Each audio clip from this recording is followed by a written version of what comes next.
हम लोग बनाते थे टायर का जो ट्यूब होता है ना, साइकिल के पंचर, हम लोग लकड़ी ले आते थे काट के, ऐसी वाली लकड़ी 2 खाने वाली, और वो ट्यूब निकालते थे टायर का साइकिल के, और खुद बनाते थे। बाजार में कुछ नहीं मिलता था हम लोगों के टाइम पे, शहरों में मिलता रहा होगा, गांव में कुछ नहीं मिलता था सिवाय आलू भटा के,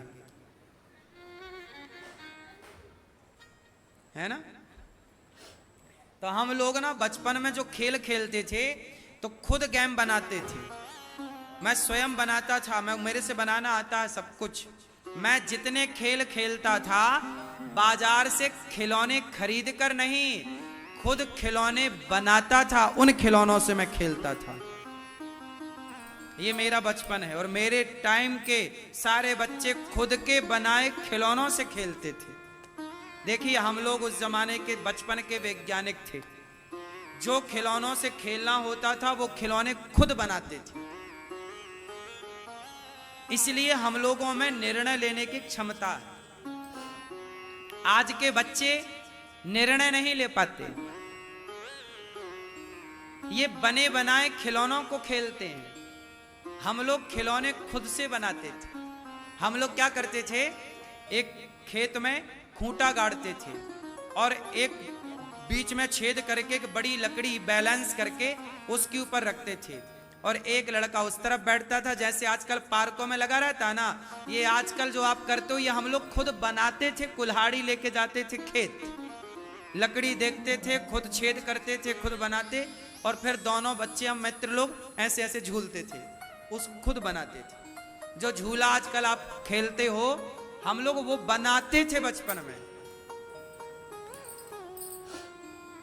2 चक्के की गाड़ी हैंडल वाली खुद बनाते थे, तार की, तार की गाड़ी खुद बनाते थे, चलती थी, है ना। बैलगाड़ी का वो रिंग होता था लोहे का, उसमें एक ऐसे बनाते थे अंटी, और फंसा के उसको चला रहे हैं सड़कों में। माटी का पपीहा बनाते थे, बजता था वो, 2 छेद करके उसको बजाते थे। मेरे से बनता है आज भी, बजाना भी आता है और बनाना भी आता है। पेड़ के ऊपर जाके रेडी खेलते थे, पेड़ की डालों पर ही पकड़म पाई, आपको नीचे नहीं उतरना, पेड़ पर ही पकड़ना, दाम पड़ेगा वहीं। तो पेड़ के ऊपर हम लोग बंदरों की तरह डाल से उस डाल पे पेड़ पर खेलते थे। नदी में पकड़म पाई खेलते थे, पानी के भीतर पकड़ो, डुबकी लगा के, पनडुब्बी डुबकी लगा के निकलती ना, हम लोग तालाब पार कर लेते थे। यमुना जी में पार कर लेता था, किया था एक बार में एक छलांग मारी सीधा, जबकि भयंकर थी यमुना जी, तैर के। तो पहले हम लोग ऐसे खेल खेलते थे, इससे क्या होता, शरीर भी मजबूत होता था। सबसे ज्यादा ताकत किसमें लगती है, स्विमिंग, तैरने में। तैरने वाला व्यक्ति श्वास का मरीज नहीं हो सकता, याद रखिएगा। तैरने वाला मरीज, पहले दमा की बीमारियां कम थी, श्वास की बीमारियां, क्योंकि पहले के लोग सारे लोग तालाब में ही नहाते थे और तैरते थे। आप जरा 2 मिनट तैर लीजिए, आपकी सांस बढ़ जाएगी, प्राणवायु बढ़ जाएगी। लेकिन अब आधुनिकता आजकल है, तो हम लोग बहुत सारे गेम, मैं एक हथियार बनाता था, मैं एक ऐसा औजार मैंने आविष्कार किया था बचपन में, यदि मैं यहां से उसको आपकी तरफ चला दूं तो आप मर जाएंगे। हाँ, इतना खतरनाक बनाया था मैंने।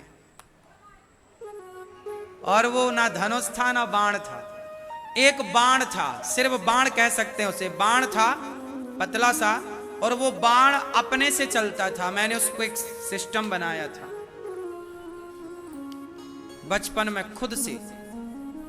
साइकिल में जो रिंग होता है ना, रिंग का जो एक पतला सा तार होता है, वो उस तार को नुकीला बनाकर एक तरफ से और दूसरी तरफ उसमें ट्यूब का वो लगा के उसको खींचो और छोड़ दो तो वो सहज जाएगा।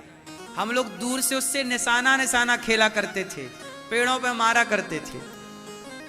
खुद से बनाओ, खुद खेलो, ऐसा। दुश्मन को मार दो तो मर भी जाए, ऐसा। तो हम लोग सब बचपन में ये सब खेल थे हमारे नेचुरल।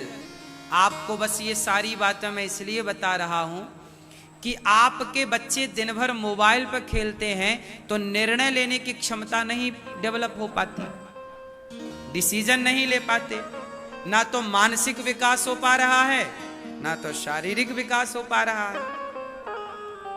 इसलिए आपको चाहिए कि आप सत्संग से जुड़ें, नेचुरल चीजों से खेलें और भगवान के। जय श्री कृष्ण भक्तों, राधे राधे। आप सब लोग कैसे हो? आशा करती हूँ आप लोग कुशल मंगल से होंगे। भक्तों, श्री अनिरुद्धाचार्य जी की कथा में आप सभी का स्वागत है। क्योंकि महाराज जी इस कथा में बहुत ही अच्छी और विचित्र बात बताई है। क्योंकि महाराज जी की कथाएं हमें बहुत अच्छी लगती हैं, क्योंकि महाराज जी हमें बहुत ही अच्छी और ज्ञान वाली बातें बताते रहते हैं। इसीलिए महाराज जी की कथाएं हमें बहुत अच्छी लगती हैं। आप भी लोग महाराज जी की कथाएं सुना करिए, क्योंकि बहुत ही काम वाली बातें और अच्छी अच्छी बातें बताते रहते हैं। इसलिए हम महाराज जी की कथाएं बहुत सुनते हैं और देखते हैं, क्योंकि महाराज जी हमारे जीवन पर्यंत काम आने वाली बहुत ही अच्छी और विचित्र बात बताते रहते हैं। और आप लोगों ने इस कथा में, आप लोग इस कथा को पूरा सुने होंगे और बहुत ही अच्छी और विचित्र बात बताई है। क्योंकि जो लोग इस कथा को पूरा वाच किए होंगे, आप लोगों को जीवन में कुछ ना कुछ बहुत कुछ सीखने को इस कथा के माध्यम से मिला होगा। इसलिए महाराज जी की कथाएं बहुत ही अच्छी लगती हैं और आप लोग इस कथा को पूरा सुनिएगा। हम आप लोगों को, अगर ये कथा आप लोगों को अच्छी लगी हो तो वीडियो को लाइक करिए, चैनल को सब्सक्राइब करिए, कमेंट में जय श्री कृष्णा लिखना ना भूलें। हम मिलते हैं आपको अगली कथा के साथ, तब तक के लिए राधे राधे भक्तों।